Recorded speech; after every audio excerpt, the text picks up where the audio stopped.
Good evening, ladies and gentlemen. Welcome to Shirley. I was asked some time ago by two ladies if I do reminiscences of Shirley growing up from the 40s to the 50s. And I says, well, you arrange the night, I might do it. So this is the night, and thank you all for attending. So I'll start off from where I was born, in Derby Lane, Shirley. And this is me as a youngster. That's my mother and father with my sister, and that is my grandparents, Taylor, on the other side, who lived at Blake House. We lived there till about 1952, then we moved on. And that was followed by a bloke named Edwards, who worked on the farm. Then Bill Glover, as some of you might remember, he carried on after that. That is a picture of Shirley taken in modern times. You'll see a lot of new houses on that, but there was no new houses built in Shirley till late 50s, and mostly they were bungalows. That is the old post office. That's where I was born, and that's the old post office in Derby Lane. And next door to lived, that then was 3 houses. The post office, we lived in the middle, and a family called Weimers lived at the far end. And old Jim, he was a retired estate man, and his daughter and son. That's Derby Lane Farm, and you see again. And the family called Gilmans lived there, and there was father, wife, two daughters, a son and a nephew. And the son and the nephew in the early part of the 40s was in the forces. And they lived there right up until the 60s. The children did, or one of them did. And one of the daughters married Bill Hammersley, as you all know who Bill was. Well, most of you do, anyway. And they went to live opposite the pub. One of the sons who served in Burma, Eddie, he got malaria bad and he took his own life. He couldn't stand it anymore. They would go to the post office. It was also the village shop and post office, and Mrs. Jackson had kept it. She was postmistress, I think, in the end about 60 odd years. And she used to open at 9 o'clock in the morning and didn't close till about 8 at night. And you could get most things, especially the early 40s when rationing was on, or to the early 50s. You got most of your rations there if you took your ration book. And she was very faddy. If you went in with mucky boots, she'd follow out with a sweeping brush, sweeping muck out. And it was a grim life, really, because the post office was in the middle room, and they lived in the top room and the fancy room. And they did all the cooking and the washing up in the outbuilding. And you could see them. They'd cook in there, carry the stuff across and eat it in the house, then take all the dirty pots out and wash them again across the yard. It wasn't till she'd give up the post office, she had a sink and whatnot in the main house. That's the old bakehouse.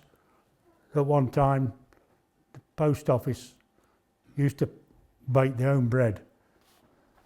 And that's the old post office. In here, there's some, I think it's still there, the oven is still in there from the 1920s. That is a farm there, I forget what it's called now, should know.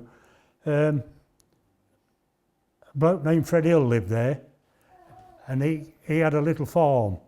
He had about 12 cows, and he farmed the land where, well, Meadowside Close was built on some of the land, and it went down there, and also the sewage works was built on some of the land what went with it. And he had two fields across this side of the road. How they belong to Osmison, I don't know, because most of that belongs to the Shirley family. And he also kept quite a number of hens. And sometimes the cows, he walked across the road down Derby Lane into these fields.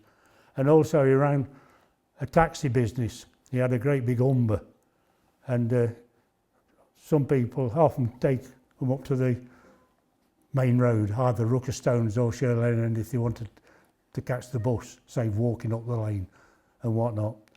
Occasionally, my dad, if he were flushed, we'd use him to go and visit me grandmother and granddad in Etwell, because it's quite a bind going up the lane, getting the bus into Derby, then catching the bus either to Burton to get to Etwell and vice versa. So if we did one journey that way, it took a bit of time off and whatnot.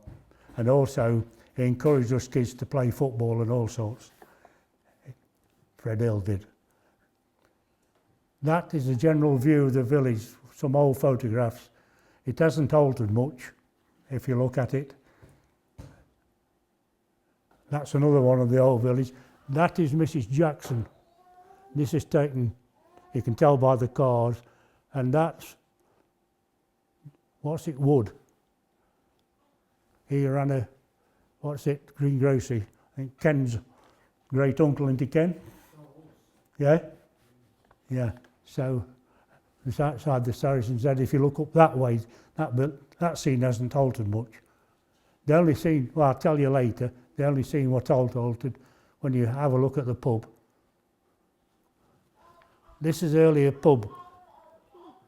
What it did have is all railings around it. This is the early pub.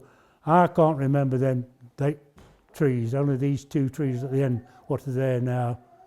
And we don't know who that is. But those railings all the way around, like around Mrs. Smith's place. And up. But it was, they was on both sides of the house, the railings was.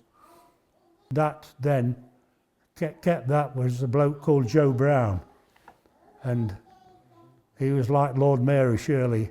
What he said went. He'd got, well, there's an instance he'd got organised things. The Summer Football League, if you've heard of it, he was chairman of that, and they voted him off in 1938. No, 39. He did no more ado than set his own league up. He got influence and did things like that.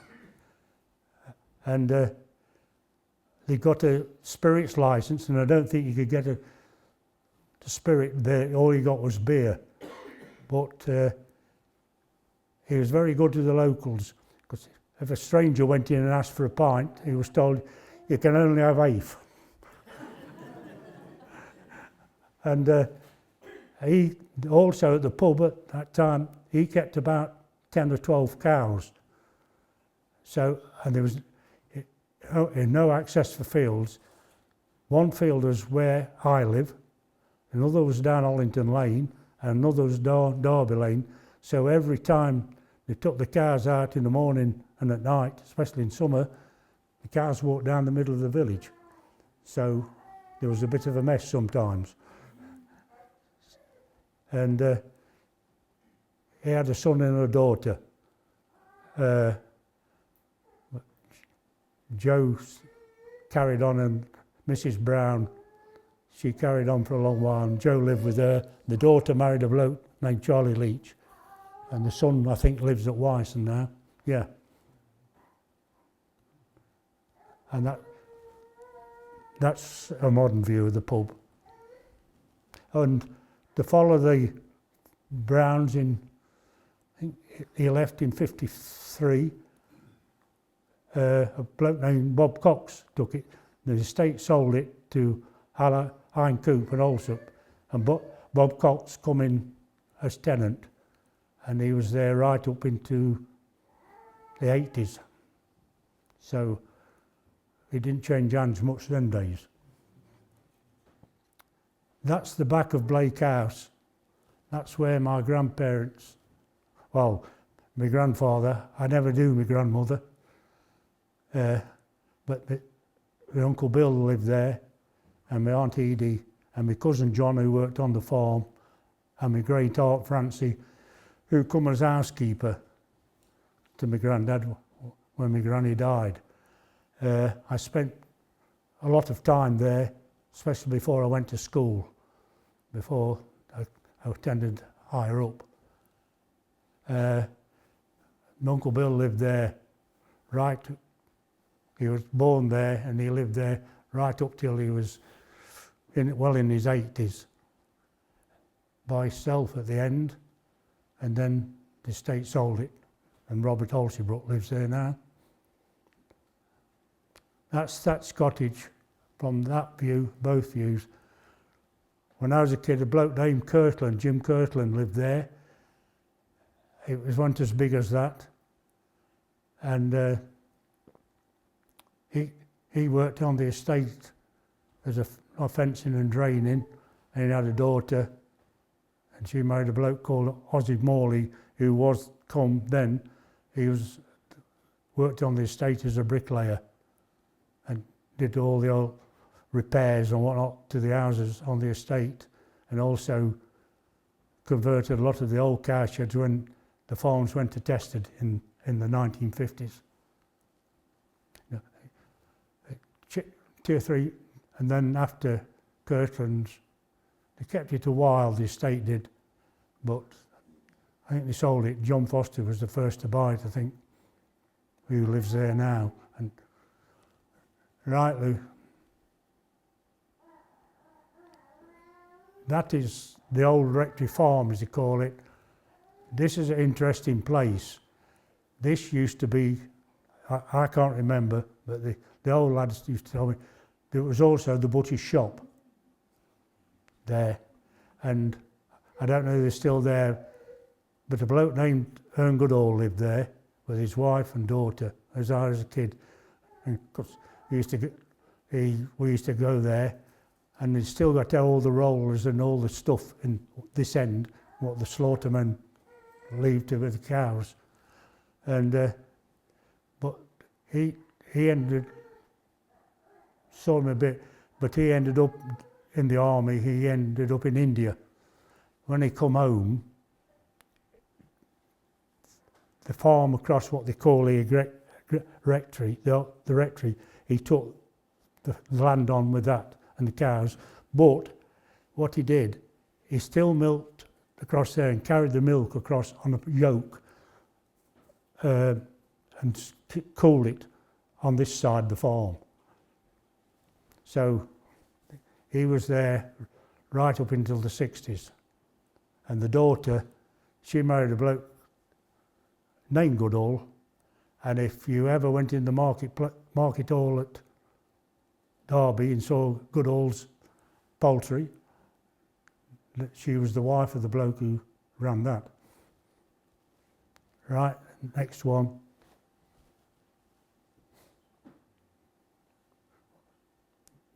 This is Horseshoe Cottage. Now, when I was a young lad, a bloke named Tittinson lived there for years.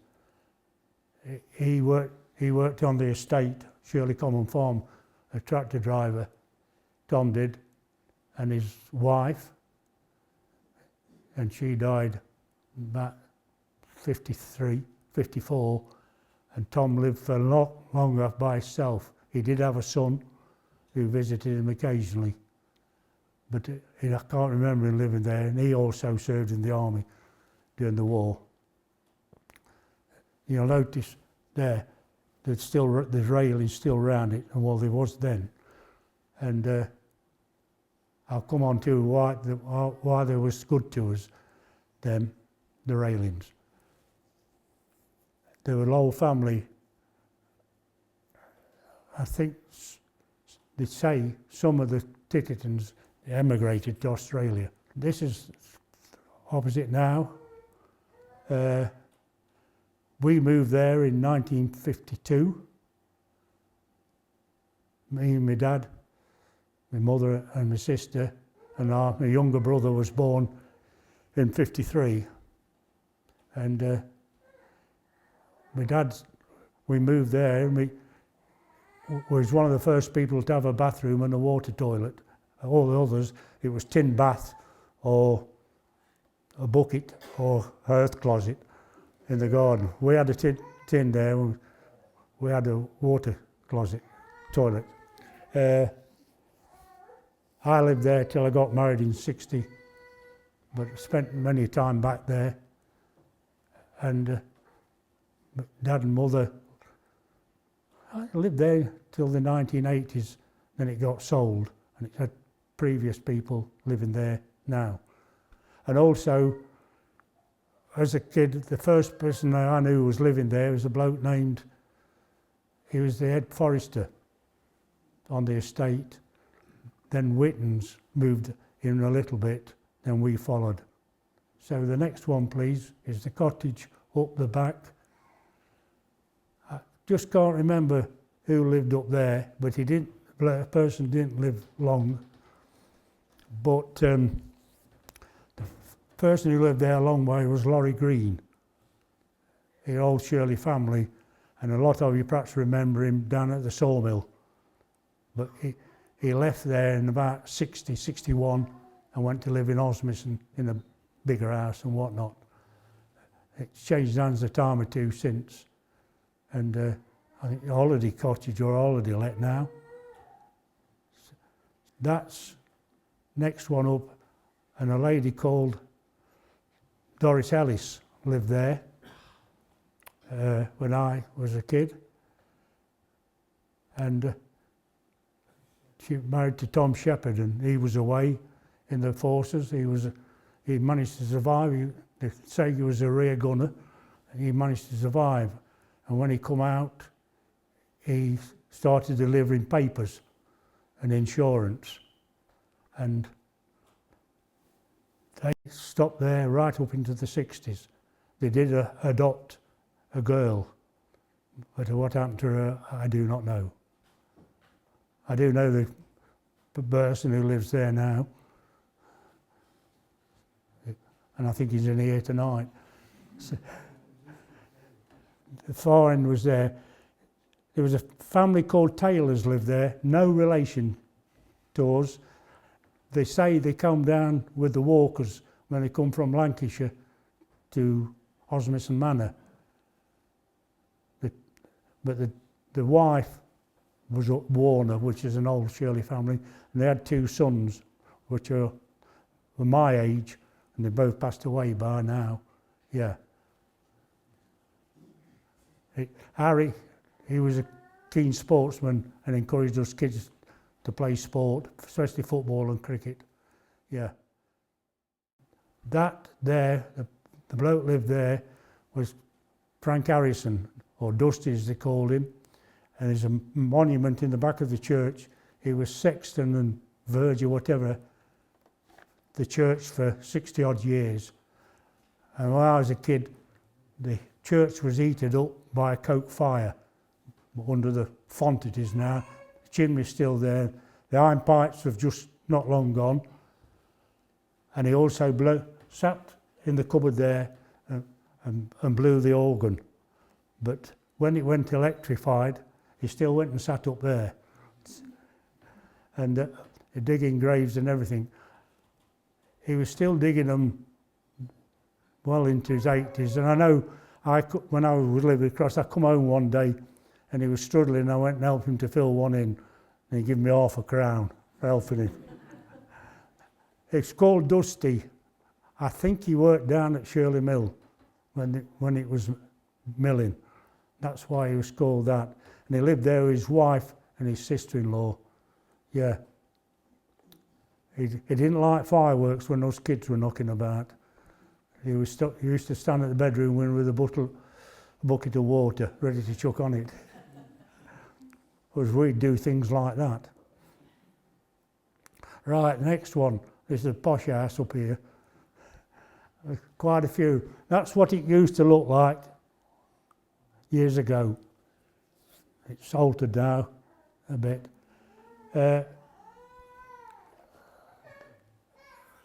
Who's it lived there? A bloke named Bill Glover and his wife, and Fred Hewson, who worked for him, lived in, and also a school teacher, Miss Bagshaw.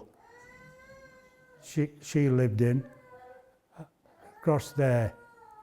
And also Mr. Glover was a church warden here, a church, and also the church treasurer for a good many years. they had the buildings and there's about 2 fields went with it, but they farmed where Frank Clark is now. That's why it's called Rushmore Farm. And that's from Rushmore House. And every morning when I was opposite the church gates, you could hear them go down at about 6:30 in the morning with a bucket of hot water for washing stuff up for the cows. So that is Rushmore House now. It's changed hands a time or two. I'll take some questions if anybody got anything. How many farms were there?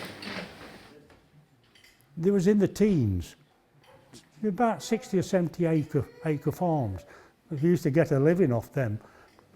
Well, they all had cows, which, as you know, is a monthly paycheck. Then they'd sell out calf or have a few hens and sell eggs, and perhaps to keep a pig and sell that off and whatnot. Yeah. There was no big farm. Shirley Hall was the biggest farm and Shirley Mill. Shirley Hall was about 250 acres, but the rest. My Uncle Bill's, my granddad's, was only about 70 acres. It went straight down the back to the brook. The brook ran through the bottom field, yeah. Some were smaller. Managed to they made a living out of it. And also I've missed out the milk stand, as you know it, and that was put there in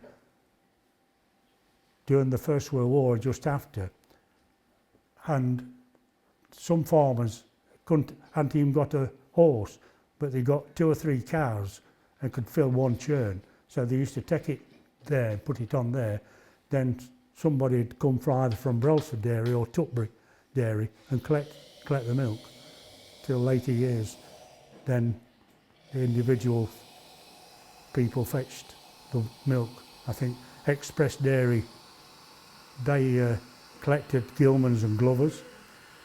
Salts collected somebody, and Nestle's collected some, and that all went down to Ashbourne. Oh no, yeah, Express Dairy, they collected that. That went to Brailsford, to the cheese factory at Brailsford, which was up Luke Lane, just before you go up Luke Lane. They was making cheeses at Brailsford up until the early 60s. Yeah. Any more? Roughly how many houses were there in the village in, say, the end of 1940, just after the war? Not many. It's above double in size. Before 1960, there was only 4 properties built. The bungalow at the top, which is a holiday let. Frank Clark's was the first. Then where Morris lives was second. Then where Jill Grundy, which is being altered, that wasn't occupied till about September 1960. And I've got a bit hazy after that. That's when I went away and I got called up for national service. But when I come back, it really exploded in the 60s and 70s. And also there's been quite a few shed conversions as well. So it makes it more houses than ever. So it's above doubled since 60. Yeah. And Osmison Estate, they owned more or less everything in the village, even owned the pub when I was a kid. Bar Shirley Hall, which belonged to the Shirley family, Earl Ferrers, which they still own, and where Lucy lives. A family called Leslie's lived there. So that was it. Everything else belonged to our Osmison Estate. Any more? Tony, what year did the village go on mains water? 1960. What did you do before 1960? There was an estate water system.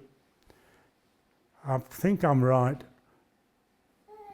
My grandmother, on our coroner's report, died of lead poison It was something to not pull in enough water off in the morning when she pumped the pump.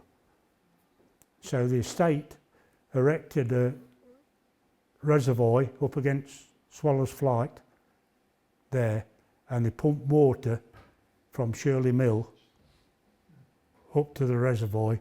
Then it was all piped with galvanised pipes down to the village, down through the village and whatnot.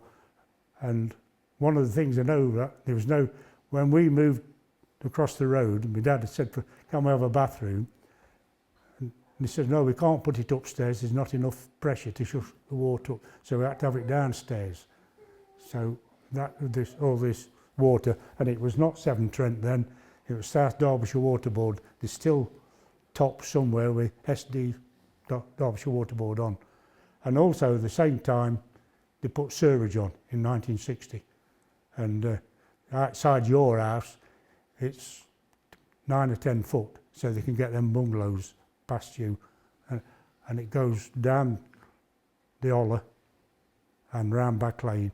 It goes through Lucy's yard and the sewerage works there. Yeah. Prior to that, was it each house had its own cesspit?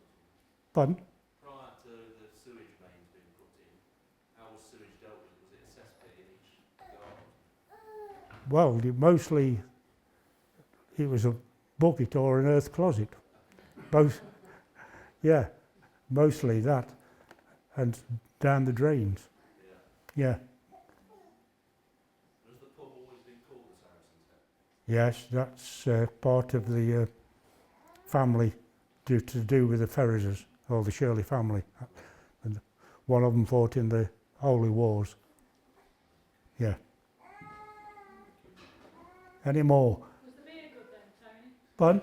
Was the beer good back then? Yeah, cheap and all.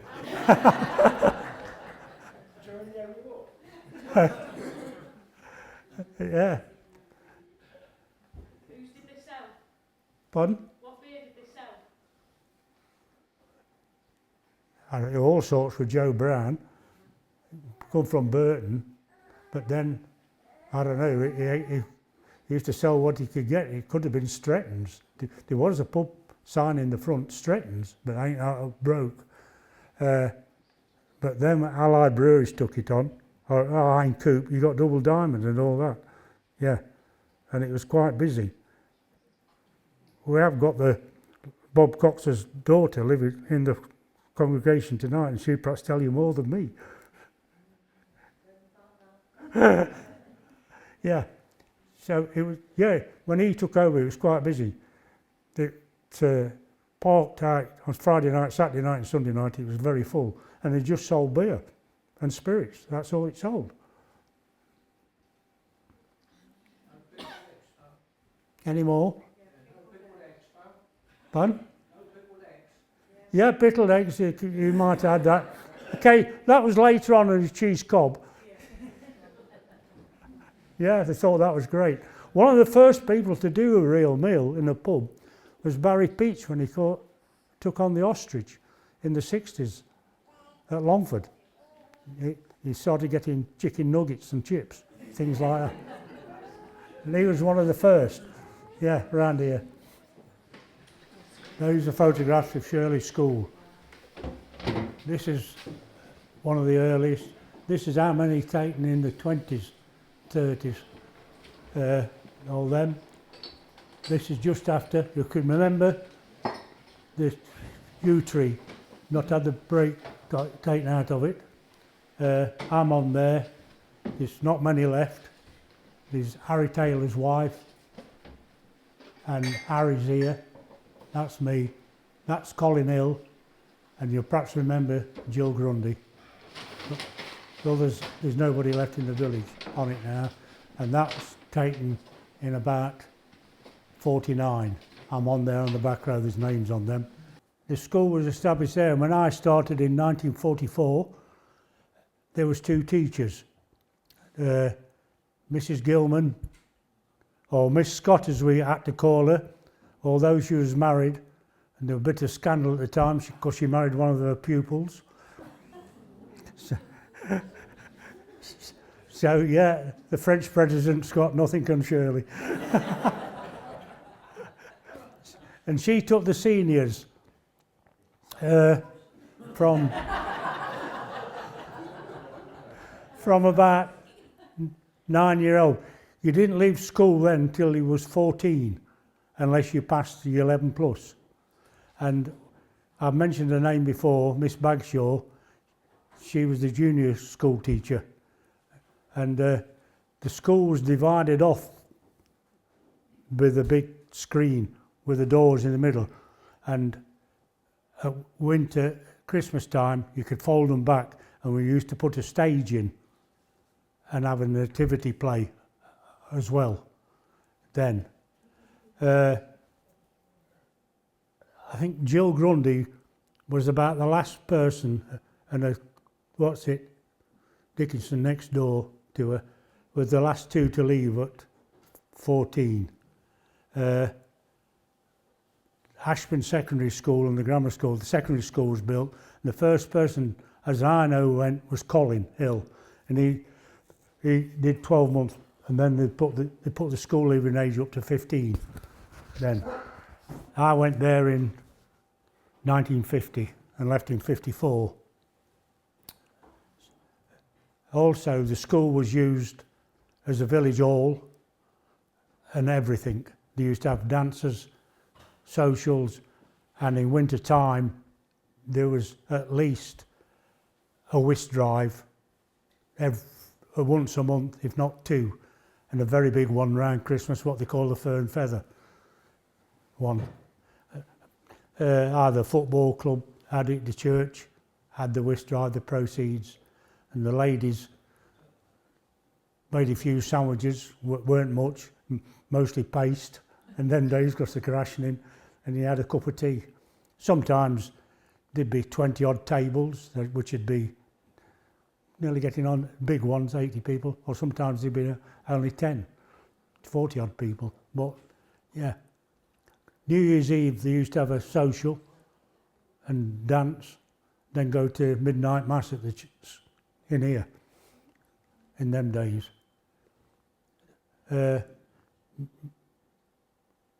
They retired in 49, Mrs. Gilman did, and Miss Bagshaw, and a lady came from Derby. I think she come from Deaf and Dumb School, I don't know why, those lot.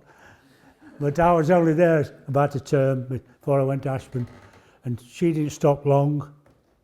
Then a Miss Hibbert from Ashbourne, she took over for a few years.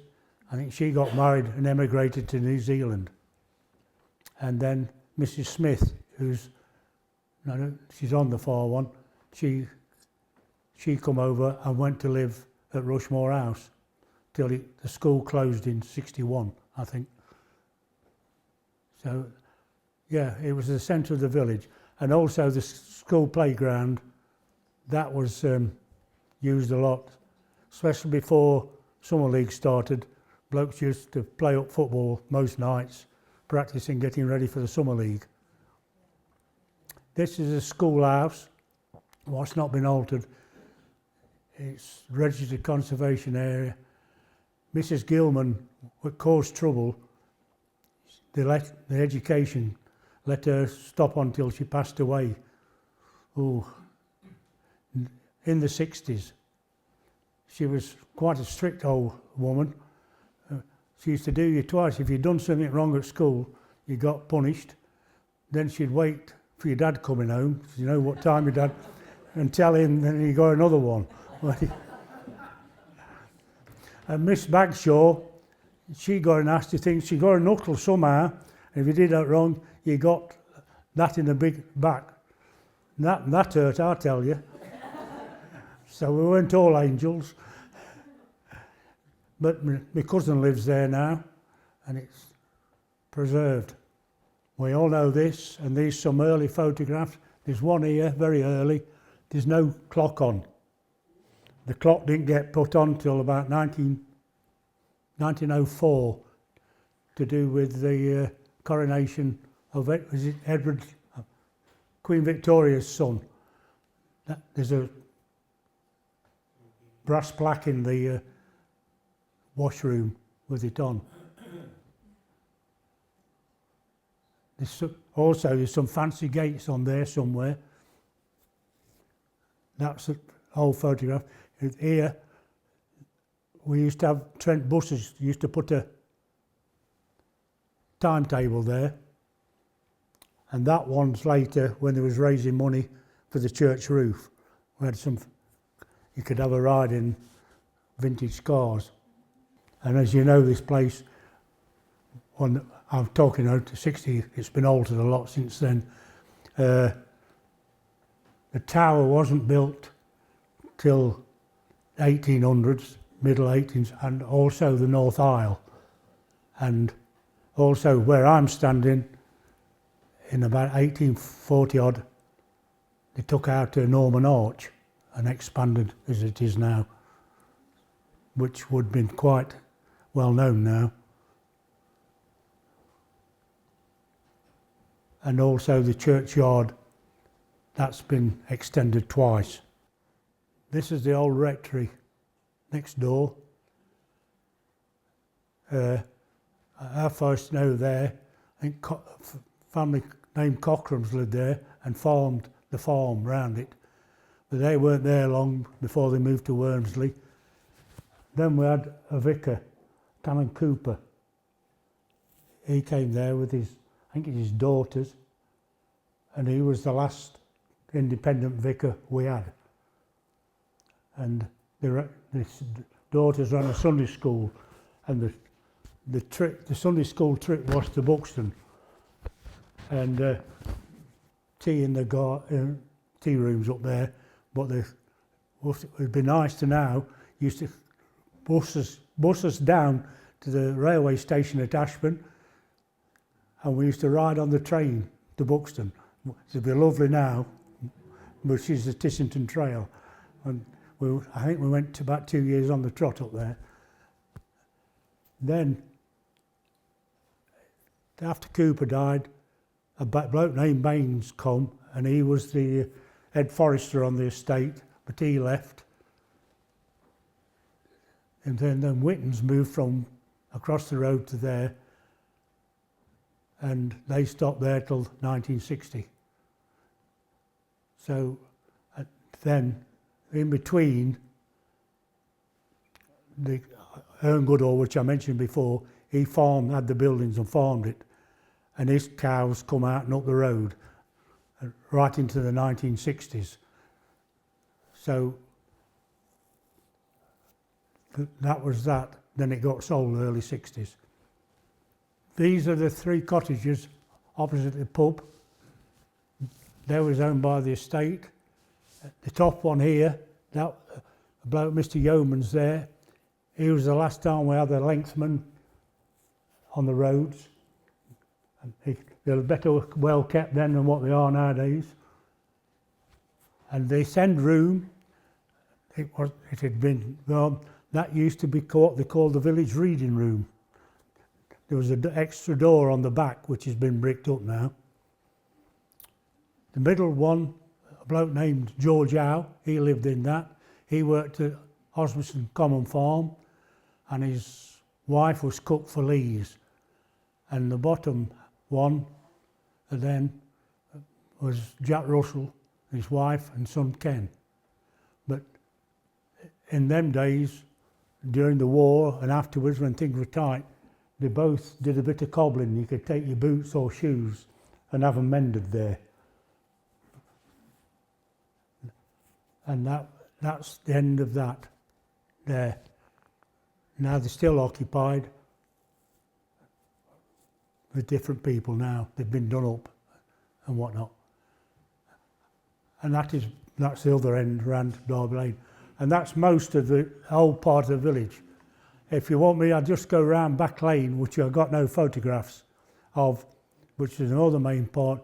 Always down Back Lane was where Esme lived, Sunnybank.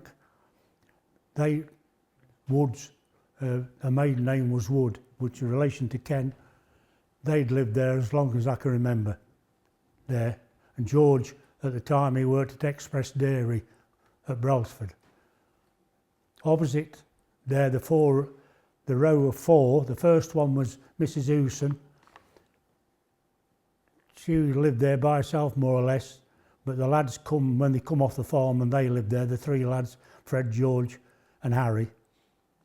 The next cottage, a bloke named Stubbs, old Bill Stubbs, he was the estate painter, and they lived there, and the son followed on right up into the 60s.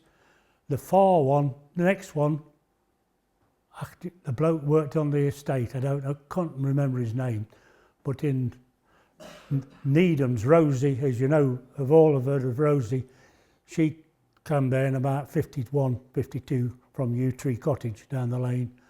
And the far end, my uncle Arthur lived there, Arthur Taylor, with his wife and three sons and two daughters. Two sons was out working, they lived on the farm. And on the corner there was Back Lane Farm, and that's where Wheeldens lived, and you all know of Gerald. That's where he started life. Then across where Etty lives, there's two cottages there. Charlie Leach and his wife ended up living up there. Either what then was the Burnley Cottage.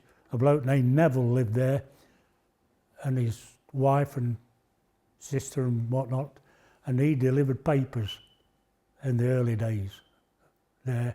And the farm, Leslie's lived there. The old lady lived there with her daughter, and when the old lady died, Bill Leslie come up from below. And that's as far as I know. That's me doing my national service. Most of the time spent in Germany.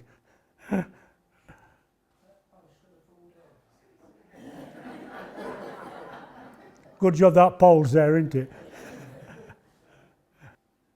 I was one of the last to go. So I'll start then.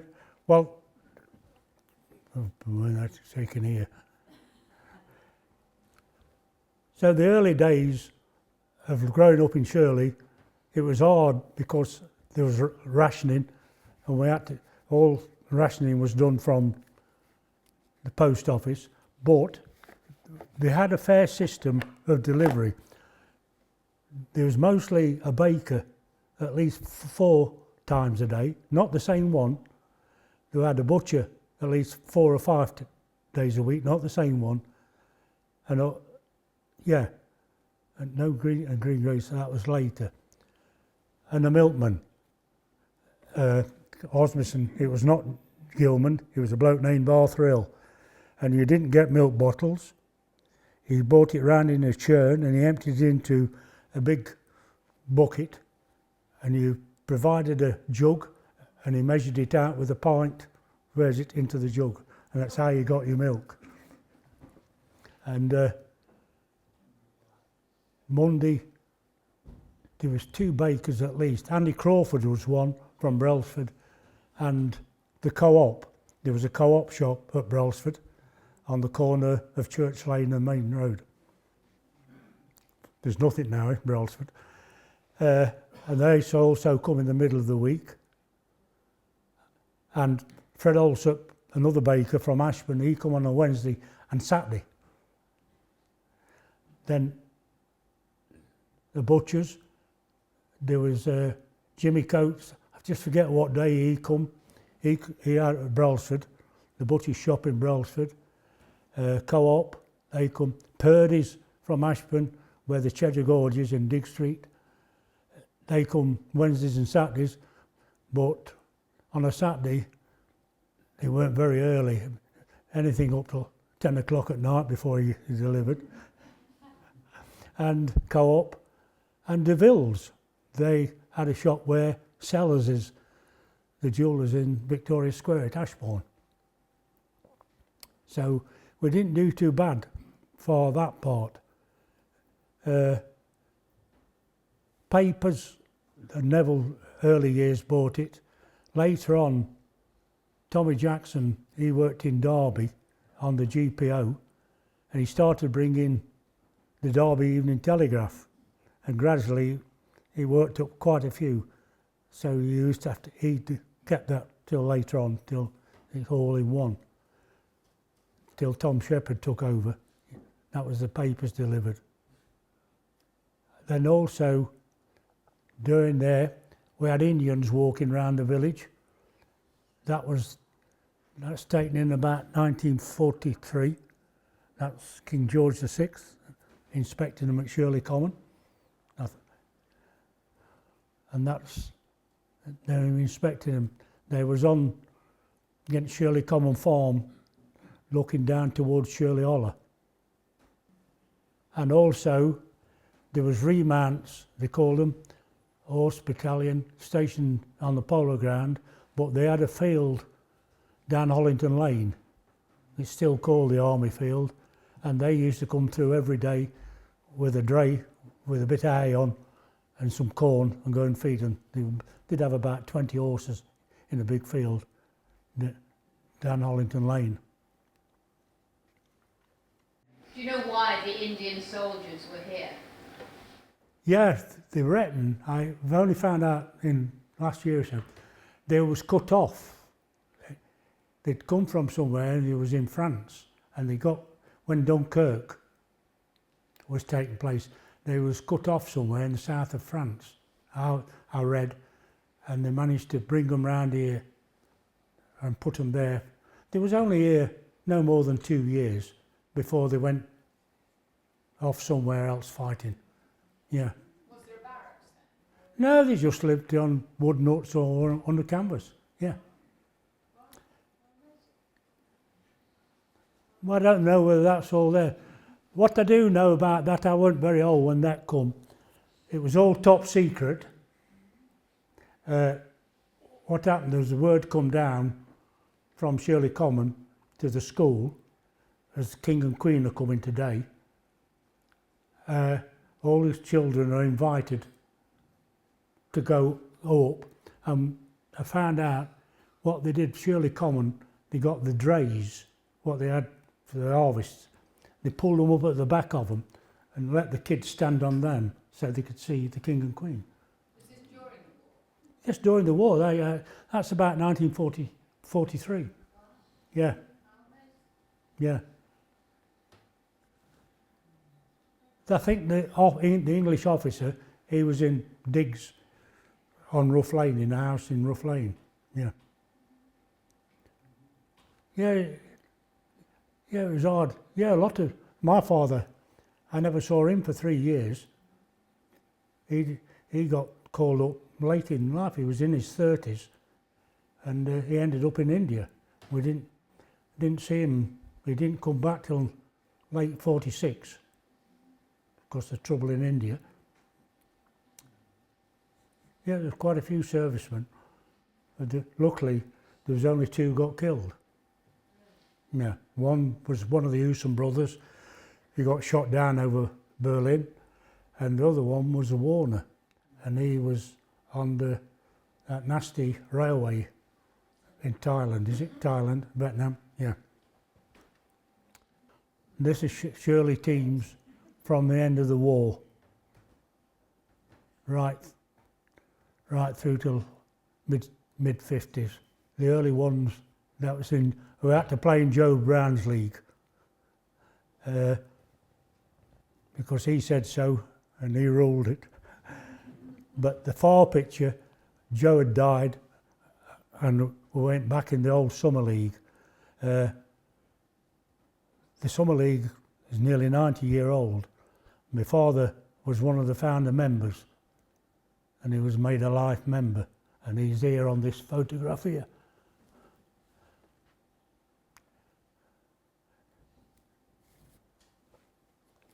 And they started playing on the sports field just after the war. They went necessary and they extended it a bit so they could get the pitch in. They played the opposite way to the play now, and it wasn't mown like it was then, is now, I should say. Sometimes it was quite long. In the early days, nobody got a car much, so they used to have a bus come and some people would get on it just for a night out. We'd wherever we go, because it always used to end up at the pub, and a good sing-song on the way back. Till, yeah, I'm on the far one. There's also on there's 3 brothers playing for Shirley, 3 tailors. And most of those lads, there's 5 of us, or 6 there, we all lived within 100 yards of one another in the middle of the village. Did you win much, Tone? Occasionally. that was taken into semi-final of the Shield. We lost it to Brailsford. Yeah. That one was very successful. Yeah. Yeah, the middle of Shirley hasn't altered much at all, but after 1960 it expanded. As you all know, you've only got to walk around and see all the new dwellings, whatnot. As I say, the school closed, and then a great ruck of children come in. At one time there was teens of children going to Brailsford School. There was a chapel down Mill Lane, that has been pulled down. I've got photographs of it. Then down Wormsley, there was only one farm in Cockram's, and then right at the far end, there was a bloke called Don Webster farmed it right up into the mid-90s, 1950s. Then you went to where Heaths are now. There was 2 cottages, thatch cottages. Harlows lived in one, and when they died out, they never renewed it. And Warner's, Jill Grundy's granny lived in the far one, and when they sold it off, and Mrs. Warner, the old lady, then she come to live in opposite the pub. Opposite the Mount, Redshaws, they lived there all the time. They were trustees of the chapel. That was a little farm. Leslie's was the farmers also.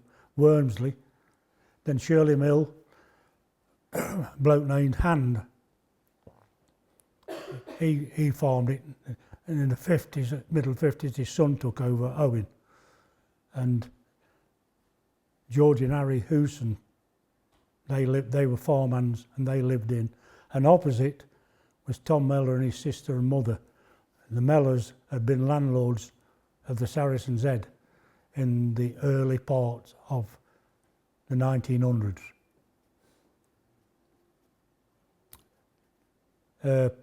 Park Lane, there was the first farm, Lee's farmed that, and they had a bailiff named Woolley, Alf Woolley, he farmed it. One of his main jobs when we had a snow, which we had more in them days, was to make sure, well, they called him Major Lee then, later came Sir Francis, to make sure he could get from Shirley House to the Ruck of Stones. So he made a snow plough, and he used to come through the village at 5 o'clock in the morning, and he was very good. He even made way for us children, so we didn't get up to the bus stop. There was no school bus through the village them days. If you went to Ashbourne, you either got a bike or you walked to the main road and caught the service bus. It's not like they are nowadays, picked up on the doorstep. The 2 cottages, the 2 nice cottages end of the drive, they was lived by George Hallam. Well, he was in the war. He come out and he was groom, because Lees was big into hunting. And the next door was Freddie Frost. He was the gardener. And Lees lived at the big house with the son and daughter. They had it built in about 1938. Then farther up was a little farm, again, Millwards. Millwards had been there, and I worked there. My dad got me there. His son got married and cleared off and left him to work his notice out. So I worked there for 9 months and lived in.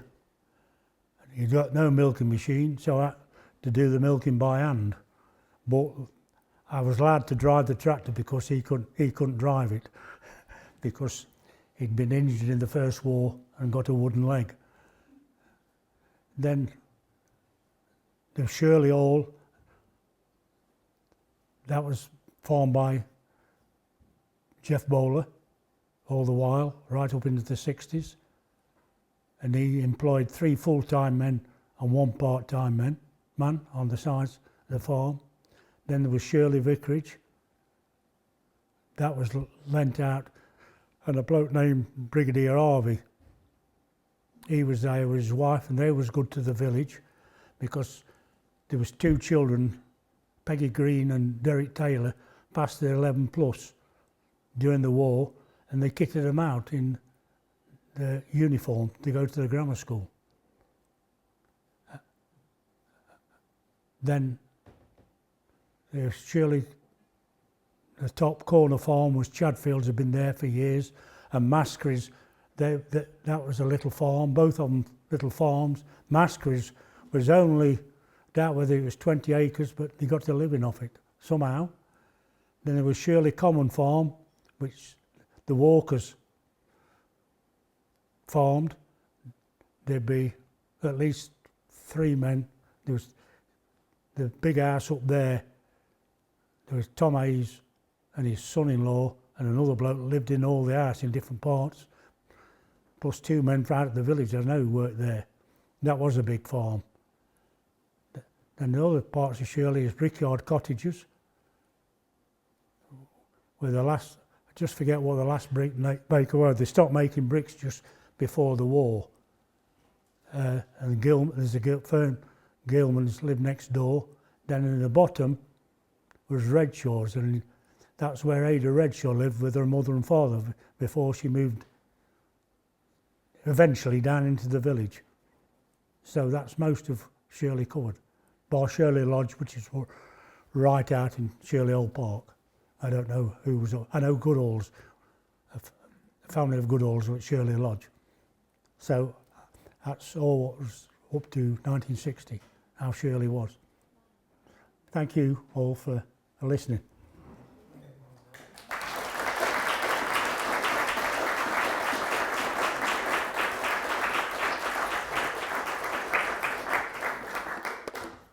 Will anybody ask any questions?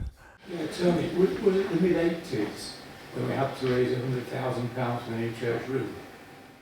Yeah, late 80s, weren't it? 90s. John will tell you. I think, aren't we about correct, isn't it, John? Yes, Tony, it was. We had the roof done in 90, but we were fundraising before that. Yeah, it was mid-80s, wasn't it? Yes. Yeah. Because I understand, and I don't know whether it's right, but Michael Thornton gave quite a massive donation, Yeah. and somewhere in the roof is a plaque because his father had just died and he dedicated the money to his father. Is that right? I've never heard that one. The Well, second, you could- there's half right up. He did give a substantial I know he did. amount. He gave us half the money. He gave half, yeah. Was it about 50 grand? Yeah. Yeah. But I don't know about this plaque. Well, having talked to Michael years ago, he said the only recognition he wanted was that there is a plaque in the roof, a In the small roof? plaque, where he dedicated it to his father. So somewhere up there is a plaque. Well, you better start looking. So I don't know. I've not come across it. Yeah. A lot of the plaques were moved into the what is now the toilet. We'll start looking there before we start looking. Yeah. I'll have a word with him and see if we can find out where it is. Yeah, it'd Yeah. be useful. Yeah. Yes. 2 legal questions. Did you go and explore like Shirley Park much as a kid, Nosson Park as a kid? And also, do you remember the hall being knocked down as well? Yes. And what was the impact on the that must have been quite a big thing though, isn't it? I imagine. We couldn't do much about it. They just said they were knocking it down. It was expensive to run, and they moved Oakover and added Oakover to their name. It was just called Walkers before, but Sir Ian's mother was a Miss Oakover, and the oak, if you trace the oak over name back, it goes pre-Norman. So there's a bit of that. But Walkers made their money, as far as I know, out of beer. Walkers of Warrington. But they must have made some quicker, because at one time, one was Lord Mayor of Liverpool, and also they built an art gallery. There's a Walker's Art Gallery in Liverpool, and they reckon they built that. They come here. Osmond Manor was built by Wright of the Butterley Company, who built St Pancras Station. And he died. He was a bit of a contentious bloke, because he fell out with the vicar at Ashburn and built St John's Church up Buxton Road. And also, they tell me he tried to stop Shrovetide, but he didn't. But then they must have thought some of it. They put a monument to him in the marketplace at Ashburn.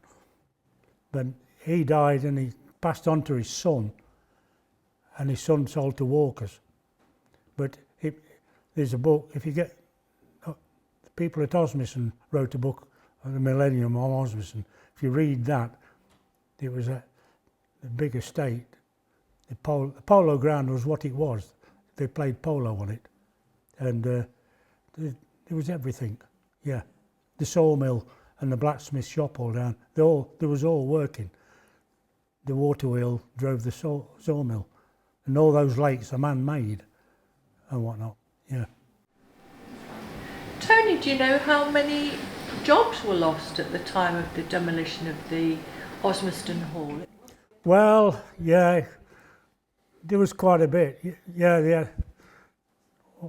I can remember just after the war there was at least 6 or 7 woodmen. My father was one of them, because they started clearing a lot of the old rubbish to replant, and it was done by hand. There was no JCBs as then.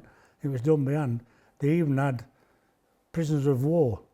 There was a prisoner of war camp on Darley Moor, Fairfield. So they had some of them helping them. There was 2 gamekeepers. 3 or 4 blokes worked in the sawmill. I can remember there was 2 bricklayers and labourers, plumber, painters, blacksmiths. Pardon? There's a laundry, yeah. There was a laundry across the field, yeah. And there was gardeners, chauffeurs, and now I don't know how many worked in the house. So, yeah. Plus the farms, they ran 2 farms, Shirley Common Farm and Home Farm, which was quite a big acreage. Can you say any more about the winters? You mentioned about snow. What were the kind of levels of snow in your time? Well, it just depends what year. 47 we was cut off. They couldn't get up that lane, and this one was blocked as well. We did get through easier on that, but that one was blocked off. But once you got out, Shirley Common, right along between Ruckerstones, that was just top the edges from side to side. You could walk up the fields, but you couldn't go up the road. Yeah, we managed to survive. Anyway, of course rationing was on as well. You didn't get much rationing. You was only allowed 2 ounces of meat a week, and an egg a week, and 4 ounces of margarine, but I don't know, but there weren't more than a pint of milk, I don't think. Was there not a black market given that there were Oh, lots yeah. of gallows? Oh, yeah. There was a bit of black market. One thing it did have, the farmers was allowed to keep a pig, you know, and now and again they kill one once a year, because you lived like a lord for a month or so. But there was no fridges them days, so there were bigger pigs, not these 100-pound or whatever they call them now. They're really big ones, 20 score they call them or something. And of course when they cut them up, you had all this pork. So what you did, you give your neighbour a piece, then hoping when he killed one, A month later, you got one that. Because you salted the bait sides down for baiting and the hams, and you put them on the wall. You cut your baiting up, but it was very streaky, more fat than lean in it, and a lot of the modern people would eat it. And of course, in fact, all the fat down, you melted that down, you had the scratchings, and you kept the fat in jars. Yeah, made black puddings and all sorts. There's many a time I've been down to Blake House and I've come in, they've caught I know it's a bit of, where's it? They've caught the pig's blood and I've had to stir it till it's gone cooled down so they can make black puddings out of it. It was all that. You have to mention Gerald. Well, Gerald, Well, he'd be born about 1950, 51, and he lived at Black Lane Farm, where Philip lives now. And they moved up into the village when Ern Goodall left the old rectory farm in the late 60s. They moved there. Till then they moved across where you know where he lived. Yeah. Yeah. Yeah. Yeah. Any more? Right, thank you very much for attending.